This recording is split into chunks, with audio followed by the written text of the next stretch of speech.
Let's start with logging into Propitect and managing your profile.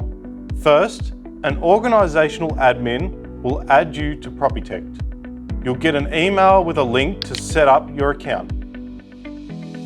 Logging in with the same email, you'll create a password and then you can access the platform.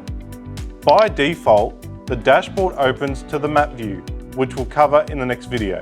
To manage your profile, simply click the Profile tab on the left-hand menu.